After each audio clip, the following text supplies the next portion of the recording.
أعوذ بالله من الشيطان الرجيم بسم الله الرحمن الرحيم ومنهم أميون لا يعلمون الكتاب إلا أمانيا وإن هم إلا يظنون آمنت بالله صدق الله العظيم۔ انتہائی قابل احترام سامعین ذی وقار، آپ حضرات کی خدمت میں سورۃ البقرہ کی آیت نمبر 78 تلاوت کی ہے، اور اس آیت میں اللہ تعالی نے یہود کے اس ان پڑھ جاہل گروہ کا ذکر کیا ہے جن کے پاس کوئی تعلیم نہ تھی، اور وہ ہر سنی سنائی بات پر ہو، ہر جھوٹی روایت پر ہو، ہر قصے پر ہو، وہ اپنا عقیدہ اور نظریہ بنا لیتے، غرضے کہ جو کچھ انہیں کہا جاتا، بتا دیا جاتا، وہ کہتے بس یہی کچھ دین ہے، اور وہ اس کی ٹو نہ کرتے کہ حقیقت کیا ہے، سچ کیا ہے، جھوٹ کیا ہے، باطل کیا ہے، بلکہ بس سنی سنائی بات کو اپنا عقیدہ بنا لیتے، اپنا نظریہ بنا لیتے، اور یہاں تک کہ جو کچھ انہیں کہا جاتا ان کے بڑے کہہ دیتے، ان کے جو رہبان تھے وہ کہہ دیتے، پیر کہہ دیتے، بزرگ کہہ دیتے، یا جو یہود کے علماء تھے وہ کہہ دیتے، بس سنی سنائی بات پر اعتماد کر کے وہ اسی کو اپنا نظریہ اور عقیدہ بنا لیتے تھے۔ اللہ تعالیٰ نے ان کا اس آیت میں تذکرہ کیا ہے۔ سب سے پہلے آپ آیت کا ترجمہ سن لیں تاکہ بات کو سمجھنا مزید آسان ہو جائے۔ وَمِنْهُمْ أُمِّيُّونَ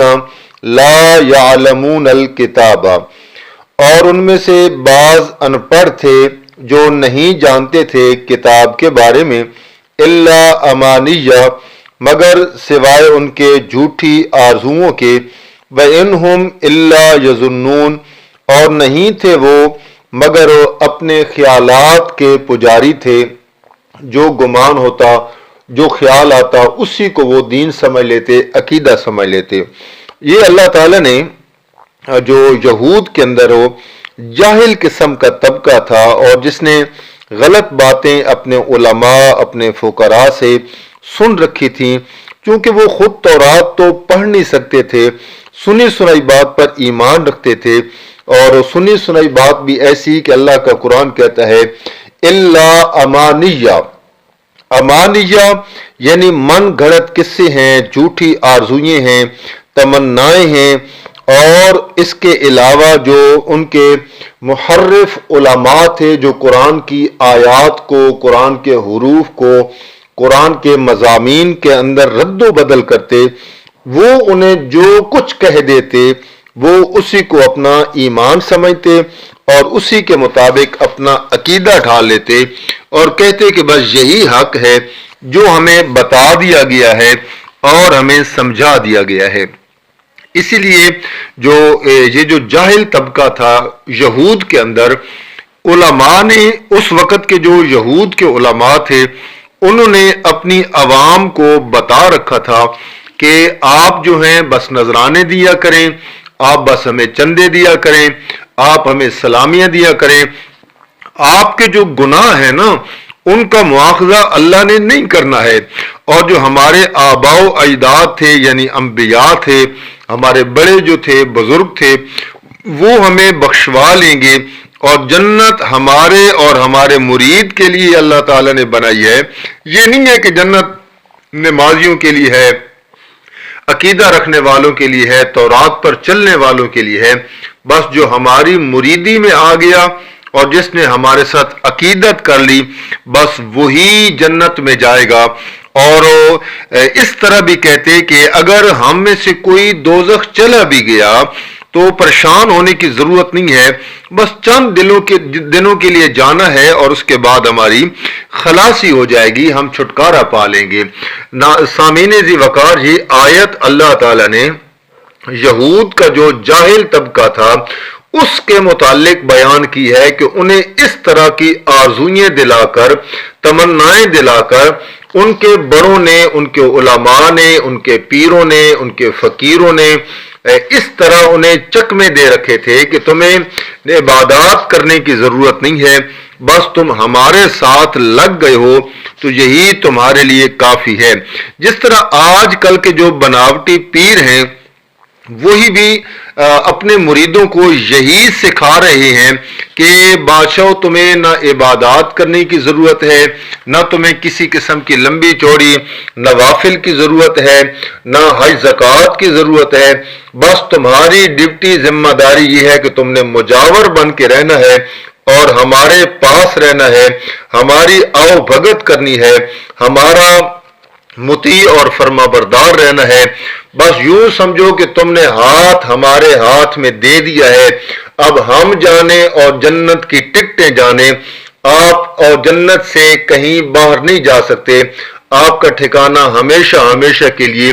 جنت ہے، کیونکہ کامل پیر کے ہاتھ میں تم نے اپنا ہاتھ دے دیا ہے، تو کس بات کا ڈر ہے، ہم تمہیں بخشوا لیں گے۔ اس لیے شعراء کی زبانی اشعار میں آپ پڑھتے سنتے رہتے ہیں کہ مرشد کامل پھڑیے تے تانگل بندی ہے، میں لج پالاں دے لڑ لگیاں میرے تو غم پرے راں دے۔ اس قسم کے جو اشعار ہیں، پھر یہ جو جاہل طبقہ ہوتا ہے، جن کے پاس علم نہیں ہوتا ہے، جن کے پاس تعلیم نہیں ہوتی ہے، انہیں ہر روپ میں جو مذہبی طبقہ ہے اس نے کبھی ان کے ایمان پہ ڈاکہ مارا، کبھی ان کے مال پہ ڈاکہ مارا، کبھی جیب پہ ڈاکہ مارا، کبھی مویشیوں پہ ڈاکہ مارا، اور اگر میں یوں اس کو ایک لفظ میں بند کروں تو ایک ڈاکو اندھیرے میں ڈاکہ ڈالتا ہے، اور یہ مذہبی ڈاکو دن کے اجالے میں مریدوں کے جیب پر ڈاکہ ڈالتا ہے، مریدوں کے مال پہ ڈاکہ مارتا ہے، اور مریدوں کے ایمان پہ سب سے بڑا ڈاکہ مارتا ہے، جو نے یہ گمان دیتا ہے کہ تمہیں عبادات کرنے کی ضرورت نہیں ہے، بس تم ہمارے مرید بن جاؤ۔ اس لیے آپ کس سے سنتے رہتے ہیں سوشل میڈیا پہ بہت زیادہ وہ وائرل ہیں، اور آپ ان کو دیکھتے سنتے رہتے ہیں کہ کوئی پیران پیر کا دھوبی تھا تو وہ قبر میں گیا تو منکر نکیر اس سے سوال کرتے ہیں من ربوں کا، من نبیوں کا، ما دینوں کا، تو وہ کہتا ہے یہ کیا پوچھ رہے ہو، میں تو شیخ عبد القادر جیلانی رحمہ اللہ کا دھوبی ہوں۔ فرشتے کہتے ہیں کیا کہتے ہو، جواب دو، من ربوں کا۔ وہ کہتے ہیں تو انہوں دسیا نہیں کہ میں پیران پیر دا دھوبی ہوں۔ چنانچہ ان کے درمیان جب بات حد سے زیادہ بڑی تو پیران پیر قبر کے اندر خود آ گئے اور انہوں نے فرشتے کو تھپڑ مارا، اور فرشتہ پھر آسمان کی طرف روتا ہوا گیا، اور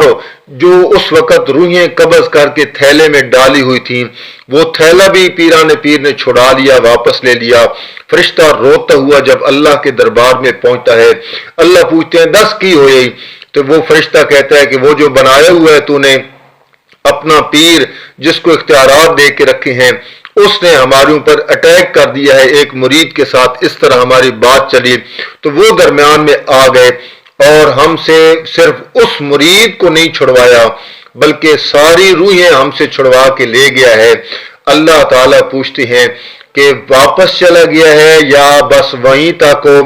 کہ آگے بھی آ رہا ہے، تو وہ فرشتہ کہتا ہے کہ نہیں واپس چلا گیا ہے۔ تو اللہ نے بھی نعوذ باللہ من ذالک شکر کا کلمہ ادا کیا کہ اگر اوپر آ جاتا تو مجھے بھی روحیں چھوڑنا پڑتی۔ اس طرح کے قصے سنا کے